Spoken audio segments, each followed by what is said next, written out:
नमस्कार विद्यार्थी मित्रांनो. मी तुषार दिनकर नानारे पार्क कॉम्पिटेटिव्ह फोरमच्या फ्री लर्निंग एज्युकेशन प्लॅटफॉर्ममध्ये तुमचं सहर्ष स्वागत करत आहोत.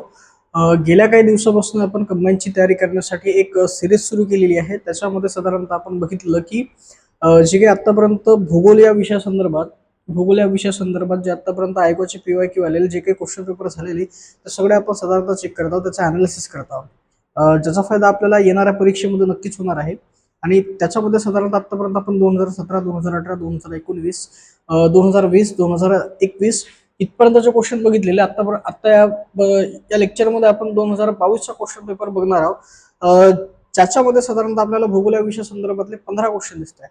आणि 2023 पासून मग तो पॅटर्न कुठेतरी चेंज झालेला दिसत आहे आणि त्याच्यामध्ये साधारणतः भूगोल या विषया संदर्भात आपल्याला साधारणतः 10 क्वेश्चन येताना दिसते. आता ते कंटिन्यू चालू आहे पुढे. ठीक आहे. हे सगळं करताना आपण जेव्हा जेव्हा अभ्यास करतो तेव्हा नक्कीच याच्यामध्ये आपल्याला PYQ जर आपण इझिली PYQ जर अनालिसिस आपण चांगल्या पद्धतीने करत असेल तर अभ्यासामध्ये सुद्धा फायदा होतो. एक कॉन्फिडन्स सुद्धा आपला चांगल्या पद्धतीने बिल्ड होतो. ह्या सगळा असा ओव्हरऑल फायदा आपल्याला होताना दिसतोय त्याच्यामध्ये. आणि नक्कीच जर चांगल्या पद्धतीने अनालिसिस झालेलं असेल तर इझिली आपण क्वेश्चन सुद्धा सॉल्व्ह करू शकतो, टॅकल करू शकतो आणि निदान आपल्याला त्याच्यामध्ये काही मार्क सुद्धा जास्त चांगल्या पद्धतीने मिळू शकतो, आपला स्कोर वाढू शकतो. आणि जेवढा चांगला स्कोर असेल तो आपल्याला आपल्या पोस्टच्या जवळपास घेऊन जातो नेमका. ठीक आहे. अशाच पद्धतीने आपण याच्यामध्ये साधारणतः जर पाहायचं म्हटलं तर 2022चा जो साधारणतः आपल्याला क्वेश्चन पेपर दिसतात त्याचे बघणार आहोत आपण PYQ. ठीक आहे. आता त्याच्यामधला पहिला क्वेश्चन दिसतोय मित्रांनो, लक्षात घ्या काय म्हणता. पहिला क्वेश्चन जो लोकसंख्येच्या बाबतीतला दिसतोय महाराष्ट्राच्या भूगोलमधला. ठीक आहे. आता या बाबतीत विचार करायचा म्हटलं तर काय बोलतोय लक्षात घ्या. महाराष्ट्र राज्यात 1911 ते 1921 या दशकात लोकसंख्या वाढ ऋणात्मक असण्याचे कारण म्हणजे काय. ठीक आहे ना, असा साधारणतः आपल्याला प्रश्न दिसतात. ठीक आहे. म्हणजे 1911 ते 1921 या दरम्यान या दशकामध्ये साधारणतः लोकसंख्या जी दिसते आपल्याला ती साधारणतः ऋणात्मक अशी दिसते. ठीक आहे. आता जनरली जर पाहायचं म्हटलं साधारणतः लक्षात घ्या याच्यामध्ये हे ऋणात्मक असण्याचं कारण साधारणतः विचारलेलं दिसत आहे की काय बोलताय याच्यामध्ये की या काळातील जन्मदर हा कसा होता, बोलताय कमी होता. ठीक आहे. आता जनरली जर या काळात पाहायचं म्हटलं तर लक्षात घ्या मित्रांनो की महाराष्ट्रामध्ये जन्मदर हा कधीच असं कमी नव्हता. जन्माचा दर चांगल्याच पद्धतीने होता, काय अडचण नाही. म्हणून साधारणतः लक्षात घ्या आपल्याला पहिल्या प्रश्नाच्या बाबतीत आपल्याला हे जो पहिला पर्याय दिलेला आहे त्याच्यामध्ये येणार नाही. ठीक आहे. त्यानंतर पुढे काय बोललेलं लक्षात घ्या, काय बोलताय की साथीच्या रोगांमुळे मृत्यूदरातील वाढ असं बोललेलं आहे याच्यामध्ये. ठीक आहे. आता काय बोलताय लक्षात घ्या, त्या काळामध्ये जनरली जर पाहायचं म्हटलं साधारणतः लक्षात घ्या देवी रोग आहे. ठीक आहे. त्यानंतर पुन्हा दिसतं आपल्याला प्लेग आहे. ठीक आहे.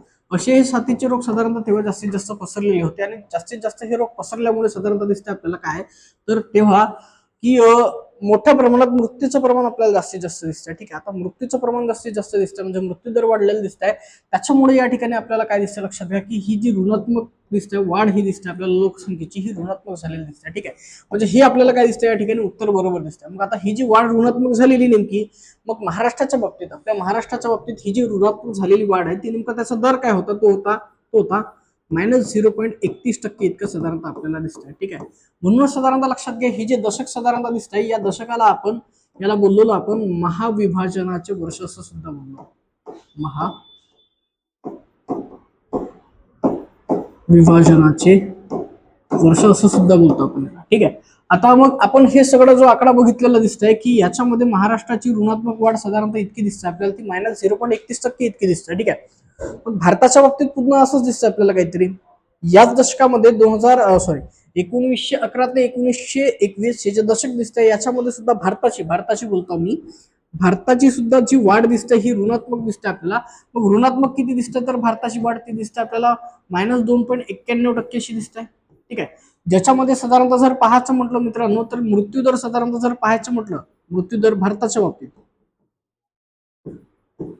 तो साधारणतः दिसते आपल्याला दर हजार लोकसंख्येमध्ये 38 लोक इतके मरण पावताना दिसते आपल्याला. ठीक आहे. मग पुन्हा जर पाहायचं म्हटलं तर पुन्हा एक आणखी विचारलं जाऊ शकतं आपल्याला त्याच ठिकाणी की बालमृत्यू दर किती होता.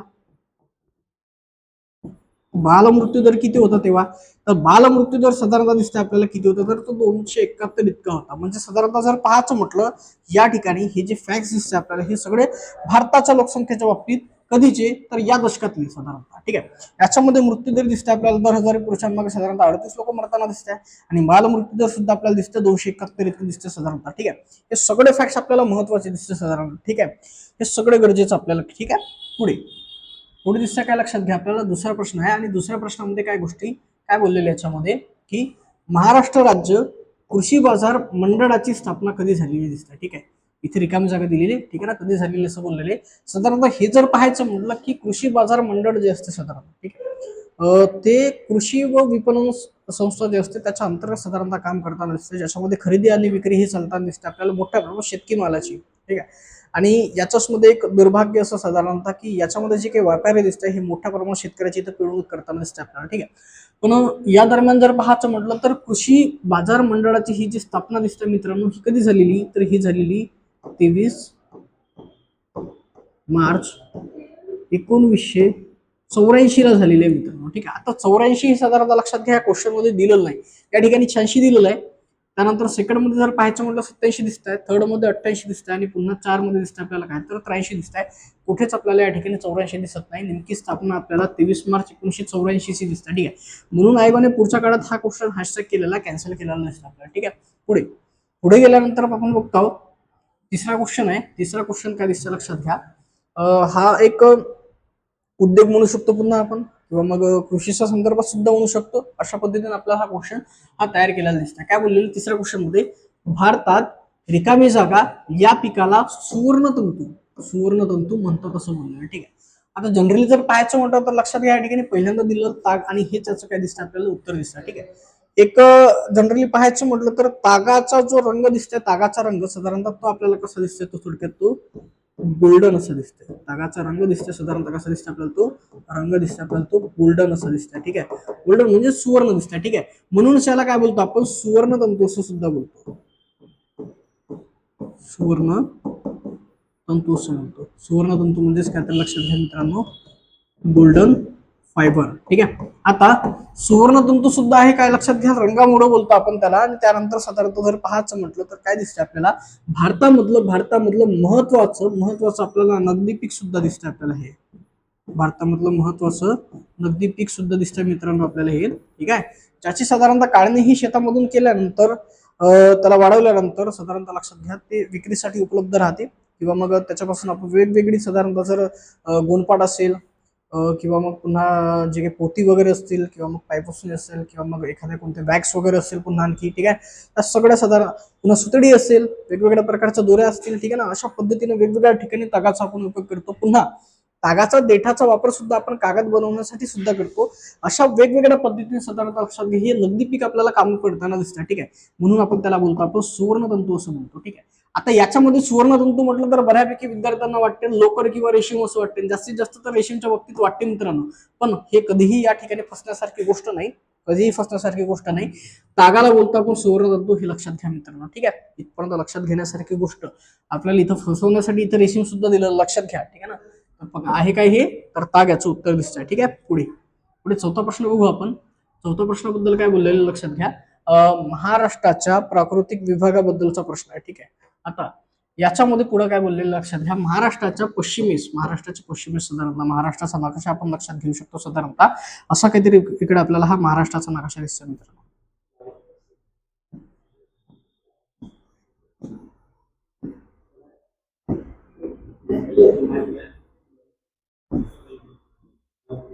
हा साधारणतः आपल्याला मित्रांनो महाराष्ट्राचा नकाशा दिसतोय. या महाराष्ट्राच्या नकाशामध्ये साधारणतः काय बोललेले की महाराष्ट्राच्या ह्या पश्चिम बाजूस काय बोललेले, हे उत्तर दक्षिण दिशेत कोणता पर्वत किंवा डोंगर आहे असं बोललेलं, ठीक आहे. आता महाराष्ट्राच्या पश्चिमेस साधारणतः जनरली पाहायचं म्हटलं तर या भागापासून सुरू होऊन अशा पद्धतीने आपल्याला एक डोंगर दिसतोय, ठीक आहे.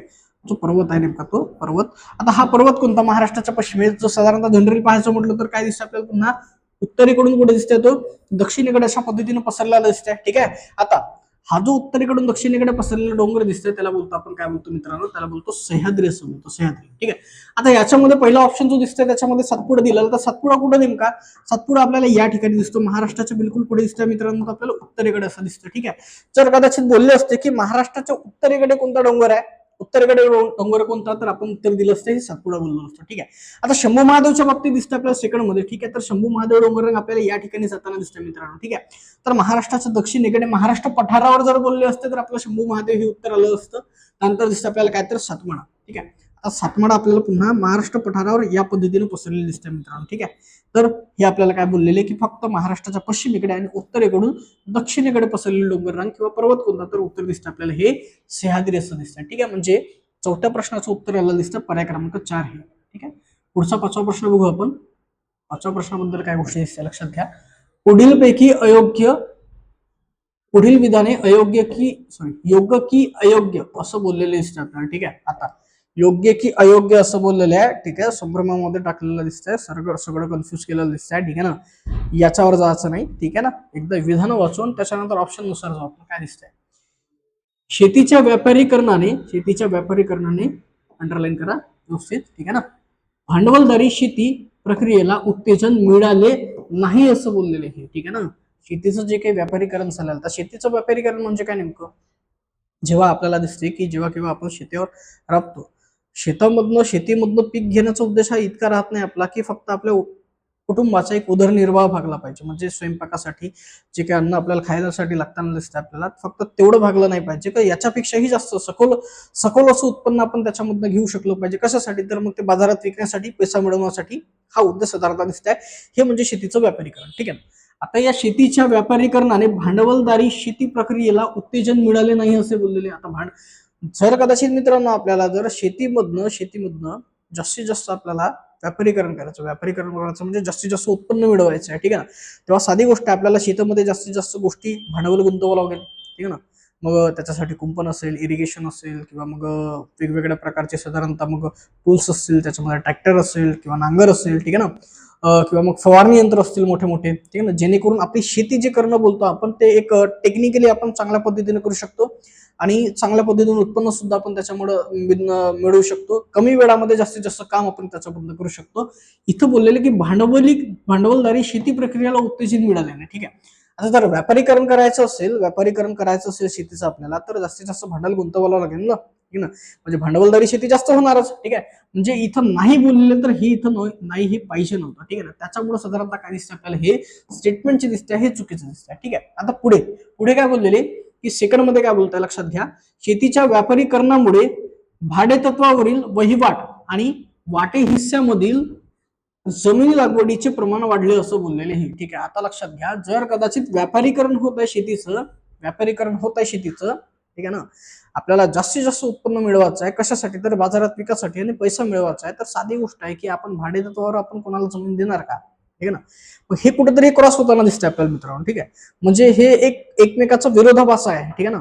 आता इथं काय बोलताय लक्षात घ्या की हे प्रमाण वाढलेलं असे बोलताय. ठीक आहे ना. आणि वाटे हिस्सावरील काय बोललेलं की जमीन लागवडीचे प्रमाण वाढले. ठीक आहे ना. अशा गोष्टी होताना दिसतात. तर हे स्टेटमेंट सुद्धा आपल्याला काय दिसतंय मित्रांनो, हे चुकीचं दिसतंय. ठीक आहे.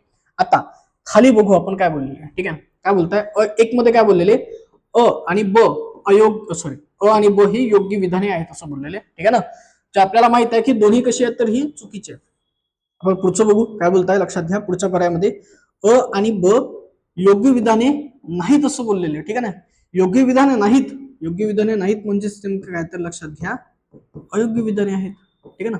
आपल्याला माहित आहे दोन्हीही अयोग्य आहेत, काय अडचण नाही, उत्तर आलेलं आपलं. ठीक आहे ना. खाली पुन्हा काय बोलताय लक्षात घ्या. काय बोलताय, अविधान चुकीचे, काय अडचण नाही, अविधान चुकीचे आहे. पण काय बोलताय लक्षात घ्या, ब विधान योग्य आहे. ठीक आहे ना. पण ब सुद्धा आपलं अयोग्य आहे, चुकीचं आहे. ठीक आहे ना. हे सुद्धा येणार नाही. त्यानंतर चौथ्यामध्ये काय बोललेले, अविधान योग्य, आपल्याला माहित आहे की हे चुकीचं आहे, तर हे सुद्धा आपलं त्याच्यामध्ये येणार नाही मित्रांनो. पर्याय क्रमांक 2 हे आपलं काय दिसतंय इथे, हे उत्तर दिसतंय. ठीक आहे ना. पुढचा प्रश्न बघू आपण, जो 6वा प्रश्न असणार आहे. या 6व्या प्रश्नामध्ये काय गोष्टी दिलेल्या लक्षात घ्या. आता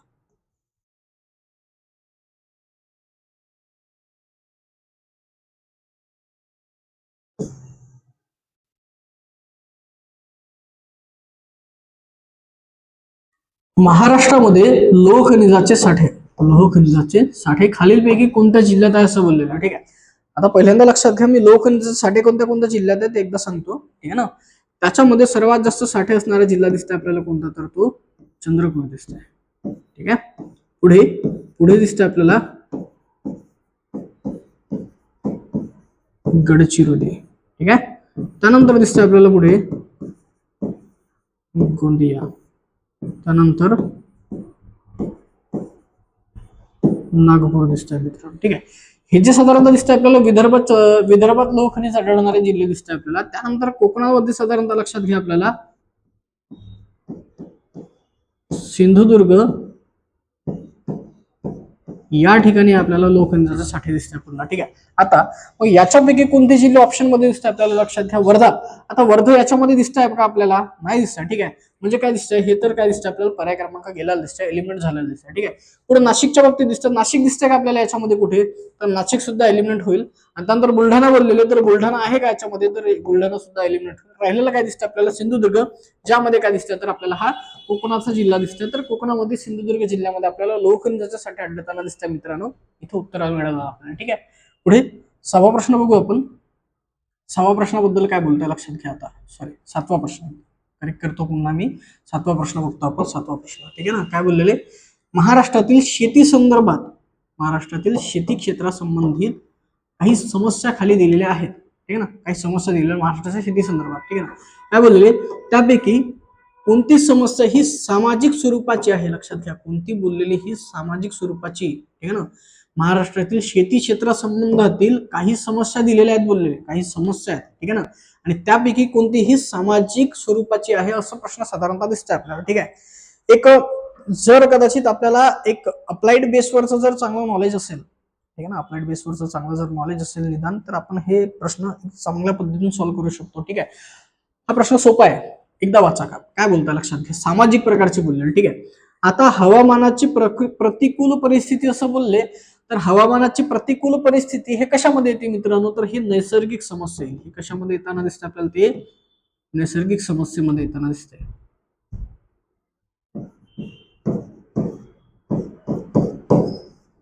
ठीक आहे. म्हणजे आणि आपल्याला विचारलेलं सामाजिक, तर हे येणार नाही, ठीक आहे ना, काय अडचण नाही. पुढे मर्यादित कृषी संशोधन बोललेले. आता मर्यादित कृषी संशोधन, तर लक्षात घ्या कृषी संशोधन आहे, तर ही कशी कशी आहे? तर लक्षात घ्या ही समस्या कशी आहे, तर ही ही दिसते आपल्याला तांत्रिक. कशी दिसते? ही तांत्रिक समस्या आहे, ठीक आहे. हे सुद्धा आपल्या याच्यामध्ये येणार नाही, ठीक आहे ना. आणि पुढे काय बोलता लक्षात घ्या, आर्थिक भांडवलाचा अभाव असं बोललेले. भांडवलाचा अभाव आहे म्हणजे आर्थिक गोष्टी, तर ही समस्या दिसते आपल्याला काय? तर लक्षात घ्या ती आर्थिक समस्या दिसते मित्रांनो, आपल्याला आर्थिक समस्या आहे. आपल्याला विचारलेली सामाजिक, आता शेत जमिनीची विभाजन असं बोललेले, ठीक आहे ना. आता ही कशा पद्धतीने सामाजिक असू शकते? लक्षात घ्या, आपल्याला माहित आहे की जेव्हा भारत हा स्वतंत्र झालेला दिसत आहे, तेव्हा साधारणतः बऱ्यापैकी आपले आजोबा असतील, पंजोबा असतील, यांच्याकडे मोठ्या प्रमाणात जमिनी होती, म्हणजे जमिनीचे मोठे मोठे तुकडे होते साधारणतः. मग जशी जशी वंशवाढ व्हायला लागली, त्या जमिनीचं वाटप व्हायला लागलं, ठीक आहे ना. आणखी जशी जशी वंशवाढ व्हायला लागली, त्या जमिनीचं आणखी वाटप व्हायला लागलं. नाही आता साधारणतः जर पाहायचं म्हटलं तर आपल्याला दिसते की एका व्यक्तीकडे 4 एकर शेती, मग 5 एकर शेती अशी साधारणतः आपल्याला दिसते. आणि बऱ्यापैकी शेतकरी कसे झालेले दिसते आपल्याला? अल्पभूधारक झालेले दिसते, ठीक आहे. आणि तेव्हाच्या काळामध्ये जनरली जर पाहायचं म्हटलं तर एका व्यक्तीच्या नावावर साधारणतः 30 acre, 40 acre, 50 acre, 100 acre, 200 acre अशी शेती आपल्याला दिसते, ठीक आहे ना. म्हणजे इथं जे काय झालेलं दिसतंय आपल्याला, शेत जमिनीचे विभाजन झालेले दिसत आहे. ती कशी आहे? तर हे दिसते आपल्याला, हे सामाजिक समस्या दिसत आहे, ठीक आहे. म्हणजे उत्तर मिळालं आपल्याला काय दिसतं? पर्याय क्रमांक 4 हे याचं उत्तर दिसतंय, ठीक आहे. आता पुढचा प्रश्न बघू, जो 8वा प्रश्न असणार आपला, ठीक आहे. 8व्या प्रश्नाबद्दल लक्षात घ्या. 2019 नुसार भारतातील देशांतर्गत उत्पादनातील पर्यटनाचा वाटा, देशांतर्गत उत्पादनातील पर्यटनाचा वाटा किती टक्के आहे? ठीक आहे. आपल्याला माहिती आहे साधारणतः, लक्षात घ्या 2022चा प्रश्न दिसतोय आपल्याला, ठीक आहे ना. 2022चा प्रश्न दिसतोय, क्वेश्चन पेपर 2022चा दिसतोय. पण याच्यामध्ये साधारणतः काय विचारलेलं की 2019ची आकडे विचारलेली, ठीक आहे. आता 2019 मध्ये त्या पेढी पर्यटनाच्या बाबतीत साधारणतः दिसतंय आपल्याला की वेगवेगळ्या प्रकारच्या आकडेवारी प्रसिद्ध झालेल्या असतील, ठीक आहे ना, वेगवेगळ्या संस्थेने केलेल्या असतील, त्यामध्ये ह्या गोष्टी होताना दिसतात, ठीक आहे. पण इथं साधारणतः जनरली पाहायचं म्हटलं तर एक अॅक्युरसी आपल्याला कदाचित येत नाही. एक कदाचित 100 मधील एखादा कदाचित विद्यार्थी असेल त्याला या प्रश्नाचं उत्तर येऊ शकते, ठीक आहे. आता या प्रश्नाचं उत्तर जनरली आयोगानं काय दिलेलं, तर दिलेलं ते हे दिलेलं आहे 9.34% असं दिलेलं साधारणतः, ठीक आहे. त्यानुसार याचं प्रश्नाचं उत्तर येताना दिसतं आपल्याला पर्याय क्रमांक 4 हे येताना दिसतात, ठीक आहे. पुढचा प्रश्न बघू आपण, जो आपल्याला 9वा प्रश्न दिसत आहे. काय बोललेले? खालीलपैकी एक भारताच्या पश्चिम किनारपट्टीवरील महत्वाचे बंदर असं आहे, ठीक आहे ना. महत्वाचे बंदर आहे बोललेले, ठीक आहे ना. आता हे जे सगळे बंदर दिलेले याच्यामध्ये, ठीक आहे ना, एक दिलं चेन्नई, त्यानंतर हल्दिया, कांडला आणि त्यानंतर कलकत्ता दिलेलं. ठीक आहे ना. आता याच्यामध्येच काय विचारलं आपल्याला की पश्चिम किनारपट्टीवरील बंदर कोणते असं साधारणतः विचारलं नेमकं हे. ठीक आहे. आता याच्यामध्ये जनरली जर विचार करतो म्हटलं तर लक्षात घ्या, चेन्नई जे बंदर आहे तर कुठे दिसतंय आपल्याला, हे चेन्नई बंदर कुठे दिसतंय, तर हे दिसतंय आपल्याला तामिळनाडूमध्ये दिसतंय. कुठे दिसतंय, हे तामिळनाडूमध्ये दिसतंय. आणि कोणत्या किनाऱ्यावर दिसतंय तर आपल्याला ते पूर्व किनाऱ्यावर दिसतंय मित्रांनो. कुठे दिसतंय, हे पूर्व किनारा दिसतंय. ठीक आहे. आता पुढे दिसतंय आपल्याला हल्दिया. हल्दिया कुठे आहे तर हे दिसतंय आपल्याला कुठे, पश्चिम बंगालमध्ये. आणि हे सुद्धा कुठे आहे तर मित्रांनो पूर्व किनाऱ्यावर दिसतंय. ठीक आहे. आता पुन्हा दिसतं आपल्याला कांडला हे बंदर दिसतंय. कांडला बंदर साधारणतः लक्षात घ्या कुठे दिसतंय हे, तर हे दिसतंय आपल्याला कुठं, तर हे दिसतंय गुजरातमध्ये दिसतंय. ठीक आहे. गुजरातमध्ये साधारणतः जो काही कच्छचा भाग आहे, गुजरातमध्ये कोणता भाग दिसतोय आपल्याला, तो कच्छचा भाग दिसतोय. या कच्छच्या भागामध्ये हे बंदर आपल्याला वसलेलं दिसतंय नेमकं. ठीक आहे. जे की दिसतंय आपल्याला एक महत्वाचं नैसर्गिक बंदर साधारणतः. ठीक आहे. आणि हे दिसतं आपल्याला कोणत्या भागाचा, कोणत्या किनाऱ्याचा भाग, तर तो दिसतोय आपल्याला तो पश्चिम किनाऱ्याचा भाग दिसतोय. ठीक आहे. आता हे जे कांडला बंदर आहे, हे जे कांडला बंदर दिसतंय आपल्याला, कांडला बंदर, याचं नाव पुन्हा दिसतंय आपल्याला काय दिसतंय, दीनदयाल उपाध्याय यांच्या नावावरून, दीनदयाल उपाध्याय यांच्या नावावरून दीनदयाल बंदर असं सुद्धा यांचं नाव दिसतंय. तर दीनदयाल बंदर हे नाव याला कधी दिलेलं, तर दिलेलं हे 2017 मध्ये. ठीक आहे. आता हे जे दिसतं आपल्याला पुन्हा कांडला, हे भारतामधील पहिलं सेज सुद्धा आहे. भारतामधील पहिलं सेज सुद्धा दिसतं आपल्याला हे. भारतामधील पहिलं सेज, स्पेशल इकॉनॉमिक झोन दिसतंय, जे भारतामधील पहिलं आहे. ठीक आहे. ज्या ठिकाणी मोठ्या प्रमाणात व्यापार सुद्धा होताना दिसतंय आपल्याला, व्यापार सुद्धा होताना दिसतंय. या पद्धतीने सगळ्या गोष्टी चालताना दिसत. ठीक आहे. त्याचं उत्तर आलेलं दिसतंय आपल्याला, काय दिसतंय तर कांडला. आणि याच्यामध्ये पुन्हा कलकत्ता हे तर सेम दिसतं आपल्याला. कुठे दिसतंय तर पश्चिम बंगालमध्ये दिसतंय. तर आपल्याला विचारलं की पश्चिम किनारपट्टीवरील बंदर कोणते, तर ते कांडला दिसतंय. ठीक आहे. आणि त्याच्याबद्दलचे सगळे फॅक्ट आपल्याला या ठिकाणी दिसतंय. ठीक आहे. पुढचा प्रश्न बघू आपण, जो 10वा प्रश्न असणार. 10व्या प्रश्नाबद्दल काय बोललेलं लक्षात घ्या. काय बोलताय की महाराष्ट्रात मे महिन्यात सरासरी तापमान सर्वात जास्त रिकामी जागा या प्रदेशात असते असं बोललेलं. ठीक आहे. आता जर कदाचित इथे ऑप्शन पहिल्या पर्यायामध्ये दिलेलं की किनारपट्टीचा प्रदेश बोललेलं, किनारपट्टीचा प्रदेश म्हणजे कोणता प्रदेश, तो आपला हा कोकणाचा प्रदेश. आता किनारपट्टीच्या भागामध्ये माहित आहे आपल्याला की खारे वारे आणि मतले वारे मोठ्या प्रमाणात चालते. खारे आणि मतलई वारे साधारणतः मोठ्या प्रमाणात चालताना दिसत आहे. ते साधारणतः लक्षात घ्या, खारे वारे आणि मतलई वारे हे त्या भागाचं टेम्परेचर हे मेंटेन ठेवण्याचं काम करते. म्हणजे टेम्परेचर अति जास्त वाढूही देत नाही, अति जास्त कमी सुद्धा होऊ देत नाही. ठीक आहे. मग आपल्याला विचारलं होतं की सर्वात जास्त टेम्परेचर कुठं, सरासरी टेम्परेचर सर्वात जास्त कुठं, सरासरी तापमान सर्वात जास्त कुठं असं विचारलेलं आहे. तर या ठिकाणी सर्वात कमी तापमान असते हे लक्षात घ्या. ठीक आहे ना. म्हणजे हे उत्तर येणार नाही आपलं. पुढे दिलेलं आपलं काय दिसतंय, पश्चिम महाराष्ट्र.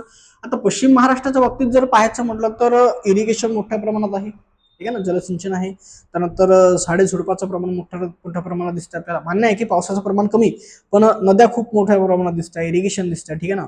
आणि त्यामुळे सुद्धा लक्षात घ्या इथे टेम्परेचर हे तेवढं फारसं वाढत नाही. ठीक आहे ना. म्हणजे हे सुद्धा काय दिसतं आपल्याला, हे याच्यामध्ये एलिमिनेट होताना दिसतात. ठीक आहे. त्यानंतर मराठवाडा दिसतं मित्रांनो. आता मराठवाड्याच्या बाबतीत सुद्धा साधारणतः दिसतं आपल्याला. लक्षात घ्या की मराठवाड्यामध्ये सुद्धा इरिगेशन ठीकठाक आहे. ठीक आहे ना. आणि झाडेझुडपाचं प्रमाण सुद्धा ठीकठाक दिसतं आपल्याला. आता या ठिकाणी सुद्धा लक्षात घ्या आपल्याला टेम्परेचर हे जास्त प्रमाणात वाढलेलं दिसत नाही. पण जनरली लक्षात घ्या की सरासरी तापमान सर्वात जास्त कुठं मग दिसतं आपल्याला, ते सर्वात जास्त दिसतं मित्रांनो आपल्याला, ते पूर्व विदर्भामध्ये दिसतं. ठीक आहे. आता पूर्व विदर्भामध्ये जनरली जर पाहायचं म्हटलं तर टेम्परेचर हे कुठपर्यंत वाढते, तर साधारणतः लक्षात घ्या 45 डिग्री सेल्सिअस पर्यंत आपल्याला दिसतंय हे. ठीक आहे ना. कदाचित जाऊन हे साधारणतः लक्षात घ्या कधी कधी हे टेम्परेचर 48 डिग्री सेल्सिअस पर्यंत सुद्धा गेलेलं आहे. ठीक आहे ना. पण जनरली पाहायचं म्हटलं तर एक सरासरी पाहायचं म्हटलं तर काय होतं दिसतं आपल्याला, ते 42 डिग्री सेल्सिअस पर्यंत काय दिसतं, हे सरासरी तापमान आपल्याला दिसतं. ठीक आहे. सरासरी तापमान जे आहे ते कितीपर्यंत दिसते, हे 42 डिग्री सेल्सिअस पर्यंत दिसतंय. ठीक आहे. आणि मग कमीत कमी तापमान साधारणतः जर पाहायचं म्हटलं तर ते कुठपर्यंत जाते, तर 29 डिग्री सेल्सिअस पर्यंत आपल्याला पूर्व विदर्भामध्ये हे टेम्परेचर जाताना दिसते. ठीक आहे. म्हणजे सरासरी सर्वात जास्त तापमान कुठं, तर या सगळ्या भागांपैकी तर सर्वात जास्त कुठे दिसतं आपल्याला, ते पूर्व विदर्भामध्ये दिसतं. ठीक आहे. आता पुढचा प्रश्न बघू, जो 11वा प्रश्न असणार आहे. ठीक आहे ना. 11व्या प्रश्नामध्ये काय बोललेले, जो भारताच्या उद्योगाबद्दलचा प्रश्न आहे. ठीक आहे. भिलाई लोह व पोलाद उद्योग, भिलाई लोह व पोलाद उद्योग स्थित असलेले राज्य कोणते असं बोललेलं. ठीक आहे ना. आता लक्षात घ्या, जेव्हा आपल्याला लोह पोलाद उद्योगाच्या बाबतीत हिंदुस्थान स्टील कंपनी लिमिटेड, लिहून दे तुम्ही.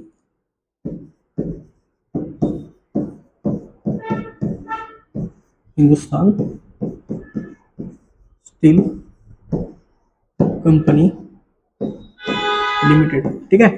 या कंपनीद्वारे लक्षात घ्या साधारणतः आपल्याला भारतामध्ये महत्वाचे 4 लोहपोलाद उद्योग हे सुरू करण्यात आलेले दिसते आपल्याला. ठीक आहे. ज्याच्यामध्ये जनरली जर पाहायचं म्हटलं तर लक्षात घ्या, त्याच्यामध्ये पहिलं दिसतंय आपल्याला काय दिसतंय तर ओडिशा दिसतंय. ओडिशामध्ये सुरू करण्यात आलेलं. त्यानंतर पुन्हा दिसतंय आपल्याला काय दिसतंय तर लक्षात घ्या, छत्तीसगडमध्ये सुरू करण्यात आलेलं. ठीक आहे. आता ओडिशामध्ये कोणत्या ठिकाणी सुरू करण्यात आलं तर ओडिशामध्ये साधारणतः लक्षात घ्या रूरकेला हे ठिकाण. ओडिशामधलं ठिकाण दिसतंय आपल्याला ते रूरकेला. आणि त्यानंतर छत्तीसगड मधलं ठिकाण दिसतंय आपल्याला कोणतं दिसतंय तर ते भिलाई दिसतंय मित्रांनो. कोणतं दिसतंय ते भिलाई दिसतंय. ठीक आहे. आता हे जे दोन्ही साधारणतः दिसतात लोहपोलाद उद्योग कधी सुरू करण्यात आले तर हे सुरू करण्यात आले 1959 मध्ये. कधी सुरू करण्यात आलेले दिसतं ते 1959 मध्ये सुरू करण्यात आलेलं दिसतं. ठीक आहे. आणि आपल्याला भिलाई बद्दल साधारणतः विचारलेलं दिसतंय तर भिलाई कुठे आहे, कोणत्या राज्यामध्ये दिसतंय तर ते छत्तीसगड मध्ये दिसतंय. ठीक आहे. जे उत्तर मिळालं आपल्याला. ठीक आहे ना. पण मी बोललो की आणखी पुन्हा हिंदुस्थान स्टील कंपनी लिमिटेड या कंपनी अंतर्गत पुन्हा 2 दिसत आहेत. तर पुन्हा 2 कोणते त्याच्यामध्ये लक्षात घ्या. पुन्हा दिसतंय आपल्याला कोणतं दिसतंय त्याच्यामध्ये दिसतंय आपल्याला की पश्चिम बंगालमध्ये.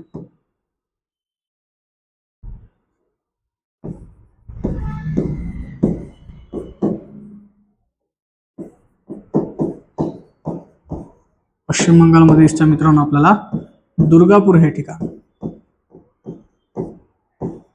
दुर्गापूर या ठिकाणी आपल्याला लोहपोलाद उद्योग सुरू करण्यात आलेला दिसतंय, जो 1962 मध्ये सुरू करण्यात आलेला होता. ठीक आहे. आणि जे चौथं ठिकाण आहे, चौथं ठिकाण कोणतं तर ते दिसतंय आपल्याला झारखंडमध्ये. दिसतंय आपल्याला झारखंडमध्ये. झारखंड मधलं ठिकाण दिसतंय आपल्याला ते बोकारो हे ठिकाण दिसतंय. बोकारो हे ठिकाण.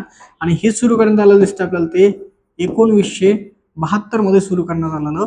हे चारही साधारणतः लक्षात घ्या लोहपोलाद उद्योगाच्या बाबतीत लक्षात घ्या आपल्याला हे जास्तीत जास्त महत्वाचे ठरते. ठीक आहे. आता भारतामधला सर्वात पहिला लोहपोलाद उद्योग हा कधी सुरू करण्यात आला आणि कुठे सुरू करण्यात आला ते जास्त महत्वाचं पुन्हा आणखी दिसतंय. ठीक आहे. आता जो भारतामधला सर्वात पहिला जो लोहपोलाद उद्योग आहे दिसतोय तो पश्चिम बंगालमध्ये कुल्टी या ठिकाणी सुरू करण्यात आला होता. पश्चिम बंगालमधील कुल्टी या ठिकाणी सुरू करण्यात आला होता. कधी सुरू करण्यात आला तर 1874 मध्ये सुरू करण्यात आला होता मित्रांनो. ठीक आहे. तर हे सुद्धा आपल्याला तेवढं महत्वाचं दिसतं. ठीक आहे. हे सुद्धा फॅक्ट लक्षात घ्या. भारतामधला पहिला कधी तर कुल्टी या ठिकाणी 1874 मध्ये. आणि हे सगळं दिसतंय कोणाद्वारे सुरू करण्यात आले तर ते हिंदुस्थान स्टील कंपनी लिमिटेड द्वारे सुरू करण्यात आलेले. हे सगळे आपल्याला 4 लक्षात ठेवावं लागते आणि गरजेचं सुद्धा आहे हे. याच्यावर प्रश्न विचारते जोडा लावासाठी. ठीक आहे. गरजेचे आहे. ठीक आहे. पुन्हा याच्यामध्ये जर कदाचित आपल्याला जर माहित पडलं असेल की करता येत असेल काही गोष्टी आहे पुन्हा की हे जे लोहपोलाद उद्योग दिसतंय हे प्रकल्प दिसतंय हे कोणत्या देशाच्या मदतीने सुरू करण्यात आलेले दिसतंय किंवा मग कोणत्या नदीच्या काठी दिसतंय हे. ठीक ना. हे पुन्हा त्याच्यामध्ये पुन्हा गोष्टी महत्वाच्या दिसतात. हे सगळे फॅक्ट्स गरजेचे आपल्याला. ठीक आहे.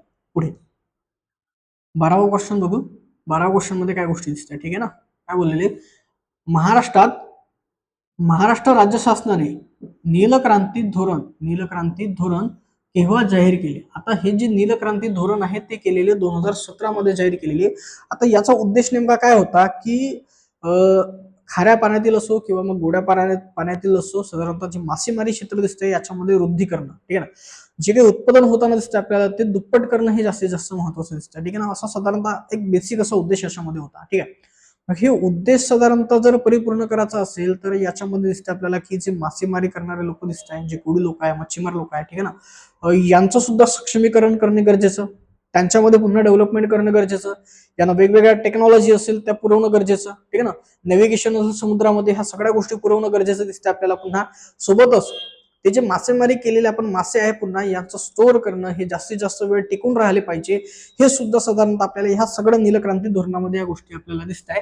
अशा पद्धतीने हे जे दिसतं नीलक्रांती धोरण 2017 मध्ये महाराष्ट्र शासनाने जाहीर केलेलं होतं नेमकं. ठीक आहे. आता पुढचा 13वा प्रश्न आहे. पुढच्या 13व्या प्रश्नामध्ये काय गोष्टी दिलेल्या लक्षात घ्या. आता काय बोललेले हे स्थलांतरणाच्या बाबतीतला नेमकं दिसतं आपल्याला. काय बोलतायत की ग्रामीण भागातील लोकसंख्या सतत कमी होत आहे. कारण काय ग्रामीण भागातील लोकसंख्या कमी होत आहे त्याचं कारण काय. ठीक आहे. काय बोललेले ग्रामीण भागातील जन्मदर कमी आहे असं बोललेले. ग्रामीण भागात जन्मदर जास्त असतो मित्रांनो नेमका. ठीक आहे की नाही. हे कारण त्याचं येणार नाही. ठीक आहे ना. पुढे पुढे बघू आपण काय बोलतात आता. ठीक आहे. त्यानंतर ग्रामीण भागातून शहराकडे स्थलांतर होते असं बोललेले आहे. ठीक आहे ना. जे आपल्याला दिसतं बरोबर दिसतं, ग्रामीण भागातून शहराकडे स्थलांतर होत आहे, काय अडचण नाही. त्याच्यामुळे काय होताना दिसतं आपल्याला की ग्रामीण भागामध्ये लोकसंख्या ही सतत कमी होताना दिसते, सतत सतत कमी होताना दिसते आपल्याला. ठीक आहे. पुढे ग्रामीण भागात रोजगाराची उपलब्धता कमी असते असं बोललेले आहे. ठीक आहे ना. काय बोलता लक्षात घ्या. ग्रामीण भागात रोजगाराची उपलब्धता कशी असते बोलले हे तर कमी असते. एक बेसिकली जर पाहायचं म्हटलं तर हे सुद्धा त्याच्यामध्ये येईल एक कारण, पण हे लोकसंख्येच्या बाबतीत येत नाही. हे नेमकं या ठिकाणी काय बोलता लक्षात घ्या की रोजगाराची उपलब्धता कमी आहे, रोजगाराची उपलब्धता कमी आहे म्हणून साधारणतः जे ग्रामीण भागातले लोक असतात, ठीक आहे ना, हे सगळे नागरिक ग्रामीण भागातले कुठे जातात तर हे शहरामध्ये जातात. ठीक आहे ना.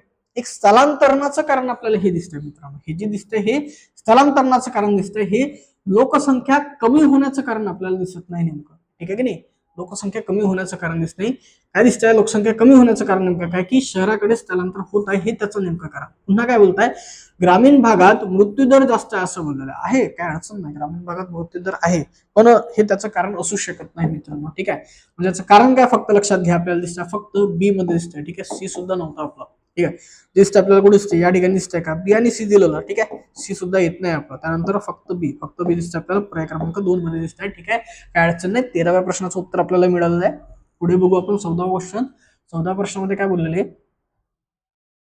महाराष्ट्राच्या हवामानावर खालीलपैकी कोणत्या प्राकृतिक रचनेचा सर्वात जास्त परिणाम झालेला आहे असं बोललेलं आहे. ठीक आहे ना. महाराष्ट्राच्या हवामानावरचा प्रश्न आहे मित्रांनो हा. ठीक आहे ना. आणि याच्यावर कोणत्या प्राकृतिक रचना, कोणती प्राकृतिक रचना म्हणजे कोणता डोंगर असेल, कोणते पर्वत असेल, ठीक आहे ना, कोणतं पठार असेल का, ठीक आहे ना, या सगळ्या गोष्टीचा कशाचा परिणाम झालेला दिसतोय का. ठीक आहे ना. तर याच्यामध्ये ऑप्शन बघू आपण काय बोलतो लक्षात घ्या. महाराष्ट्रातील दख्खनचे पठार बोलताय. दख्खनचे पठार हे महाराष्ट्राच्या प्राकृतिक रचनेचा भाग आहे. ठीक आहे ना. पण हे महाराष्ट्राच्या हवामानावर परिणाम करताना दिसत नाही आपल्याला. ठीक आहे. म्हणजे हे येणार नाही आपलं. त्यानंतर पुढे काय बोलता लक्षात घ्या. सह्याद्री पर्वत व सातपुडा डोंगर रांग असं बोललेलं. ठीक आहे ना. आता सह्याद्री पर्वत आणि सातपुडा डोंगर रांग याच्यामध्ये सर्वात जास्त मॅटर करताना दिसते आपल्याला. कोण मॅटर करताना दिसते तर हे सह्याद्री पर्वत मॅटर करताना दिसते. आता कसं कसं आपल्याला माहित आहे की जर कदाचित हा सह्याद्री असेल महाराष्ट्रामध्ये, हा सह्याद्री पर्वत दिसते आपल्याला. ठीक आहे. महाराष्ट्राच्या पश्चिमेकडे सह्याद्री पर्वत दिसते आणि या सह्याद्री पर्वताच्या पश्चिमेकडे इथला भाग दिसतो आपल्याला, ज्याला काय बोललो आपण कोकण बोललो. या कोकणामध्ये मोठ्या प्रमाणात पाऊस पडतो, प्रतिरोध प्रकारचा पाऊस पडतो मित्रांनो. म्हणजे इथं पुन्हा हवामानावर परिणाम करताना दिसते आपल्याला कोण तर सह्याद्री. ठीक आहे. त्यानंतर सह्याद्रीच्या बिलकुल पूर्वेकडे गेलो आपण तर पूर्वेकडे साधारणतः जर पाहायचं म्हटलं तर हा भाग दिसतो आपल्याला जो पश्चिम महाराष्ट्राचा भाग, तो दिसतो आपल्याला काय तर पर्जन्य छायेचा प्रदेश. म्हणजे सह्याद्रीच्या लगतच पूर्वेकडे बिलकुल पावसाचं प्रमाण कमी होताना दिसतंय. ठीक आहे. त्यानंतर लगतच पश्चिमेकडे पावसाचं प्रमाण जास्त दिसतंय. ठीक आहे ना. आणि पुन्हा साधारणतः लक्षात घ्या उत्तरेकडे दिसते आपल्याला कोण दिसतंय इथे हा सातपुडा. जेव्हा वारे या पद्धतीने येतात तर या ठिकाणी सुद्धा वारे काय केले जातात मित्रांनो, हे ब्लॉक केले जातात आणि या भागात साधारणतः लक्षात घ्या पावसाचं प्रमाण पुन्हा आणखी वाढलेलं दिसते आपल्याला. ठीक आहे. अशा पद्धतीने लक्षात घ्या की सह्याद्री पर्वत आणि सातपुडा या ठिकाणी काय करताना दिसतंय प्राकृतिक रचना. ही जी प्राकृतिक रचना आहे कोणाची, सह्याद्री पर्वत आणि सातपुडाची, जी महाराष्ट्राच्या परिणामावर जास्तीत जास्त परिणाम करताना दिसते आपल्याला, हवामानावर परिणाम करताना दिसते. ठीक आहे. हे सगळं तेवढं महत्वाचं आपल्याला. ठीक आहे. चला पुढे जो शेवटचा प्रश्न आहे तो बघू आपण. शेवटच्या प्रश्नामध्ये काय बोललंय लक्षात घ्या की गुजरात राज्यातील उकाई हा बहुउद्देशीय प्रकल्प कोणत्या नदीवर आहे असं बोललेले आहे. ठीक आहे. आता लक्षात घ्या साधारणतः जो काही उकाई हा बहुउद्देशीय प्रकल्प आहे जो गुजरातमध्ये नेमका. ठीक आहे ना. हा एक लक्षात घ्या साधारणतः आपल्याला की याच्यामधून जलसिंचन सुद्धा होताना दिसतंय, जलविद्युत सुद्धा होताना दिसतंय. आणि जलविद्युतच्या बाबतीत जर पाहायचं म्हणलं साधारणतः लक्षात घ्या इथली जलविद्युत ची क्षमता साधारणतः वीज निर्माण करण्याची क्षमता दिसते आपल्याला ही 300 मेगावॅट इतकी दिसते मित्रांनो. ठीक आहे. आणि त्यानंतर लक्षात घ्या ह्याचं जे जलाशय आहे या जलाशयाचं नाव दिसतं आपल्याला वल्लभ सागर असं दिसतंय. सरदार वल्लभभाई पटेल यांच्या नावावरून याचं नाव दिसतं आपल्याला वल्लभ सागर असं दिसतंय. ठीक आहे. गुजरात आणि त्यानंतर सोबतच महाराष्ट्र आणि गुजरात या दोन्ही साधारणतः लक्षात घ्या दोन्ही राज्यांच्या भागामध्ये जलसिंचन या उकाई या बहुउद्देशीय प्रकल्पामधून होताना दिसतंय. आणि हा जो प्रकल्प आहे नेमका हा कोणत्या नदीवर दिसतोय तर आपल्याला तो दिसतोय तो तापी या नदीवर दिसतोय. ठीक आहे. आता याच्यामध्ये पहिली नदी दिसते कोणती दिसते तर ही साबरमती नदी दिसते. ठीक आहे. आता साबरमती नदीचा उगम जो आहे नेमका लक्षात घ्या तो अरवली पर्वत रांगेमधून उदयपूर जिल्ह्यामध्ये होताना दिसतंय. ढेबर या तलावातून, ढेबर सरोवरातून होताना दिसतंय. ठीक आहे. त्यानंतर पुन्हा दिसतं आपल्याला तापी बद्दल पाहिलेलं आपण. तापी ही महाराष्ट्रातील सर्वात लांब, मी काय बोलतो लक्षात घ्या, तापी ही महाराष्ट्रातील सर्वात लांब पश्चिम वाहिनी नदी आहे, आपल्याला ते पुन्हा लक्षात ठेवणं गरजेचं, ठीक आहे ना. तापी पूर्णा खोरं सुद्धा असं त्याला ओळखतो आपण, ठीक आहे. पण मी काय बोललो तापी बद्दल की महाराष्ट्रातील सर्वात लांब पश्चिम वाहिनी नदी बोललो, पण भारतातील सर्वात लांब पश्चिम वाहिनी नदी कोणती आहे तर मित्रांनो ती दिसते आपल्याला कोण, नर्मदा ही नदी दिसते, ठीक आहे. त्या नर्मदा नदीचा उगम साधारणतः सातपुडा पर्वतरांगेमध्ये अमरकंटक या पठारावर झालेला दिसतो आपल्याला मित्रांनो. आणि याच्यामध्ये राहिलेली नदी दिसते आपल्याला मही ही नदी दिसते, मही. मही नदीचा उगम साधारणतः लक्षात घ्या की तो दिसते आपल्याला कुठे होताना दिसत आहे, तो होताना दिसत आहे विंध्य पर्वतरांगेमध्ये. विंध्य पर्वतरांगेच्या पश्चिमेकडे माळव्याचे पठार आहे, त्या माळव्याच्या पठारावर साधारणतः लक्षात घ्या मित्रांनो तो मही नदीचा उगम होताना दिसत आहे. आणि मही ही नदी याच्याबद्दलचा एक महत्वाचा फॅक्ट जो क्वेश्चन येऊ शकते जास्तीत जास्त, ही नदी दोन वेळा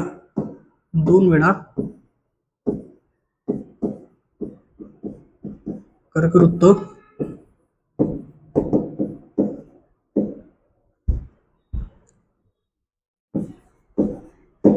ओलांडते. दोन वेळा कर्कवृत्त क्रॉस करणारी नदी कोणती तर कोणती नदी ती दिसते आपल्याला, ती मही नदी. हा महत्वाचा फॅक्ट आहे. ती भारतामधली अशी एकमेव नदी आहे ही की दोन वेळा कर्कवृत्त ओलांडताना दिसते आपल्याला, ठीक आहे ना. हे तेवढं सगळे आपल्याला फॅक्ट दिसतात सगळे हे, ठीक आहे. विचारलं होतं आपल्याला उकाई हा बहुउद्देशीय प्रकल्प धरण कुठे दिसतंय आपल्याला, ते तर तापी नदीवर दिसतंय, ठीक आहे. अशा पद्धतीनं 2017 असेल, 18 असेल, त्यानंतर 19 आहे, 20, 21 आणि 22 याच्यामध्ये आतापर्यंत कंबाईन ग्रुप बी प्रीच्या एक्झाम मध्ये साधारणतः लक्षात घ्या आपल्याला 15 क्वेश्चन आलेले दिसते भूगोलासंदर्भातले, ठीक आहे. भूगोलासंदर्भातले 15 क्वेश्चन आलेले दिसत आहे. इथून पुढे गेल्यानंतर साधारणतः लक्षात घ्या 2023च्या बाबतीत जर पाहायचं म्हटलं तर पेपर पॅटर्न तो चेंज झालेला दिसतो आपल्याला, ठीक आहे. जिथे कंबाईनची ग्रुप बी आणि ग्रुप सी ही एक्झाम एकत्र आलेली दिसते. त्यानंतर साधारणतः भूगोलाचा जो काही वेटेज होतो ते साधारणतः 15 वरून 10 क्वेश्चन इतकं करण्यात आलेलं होतं, ठीक आहे.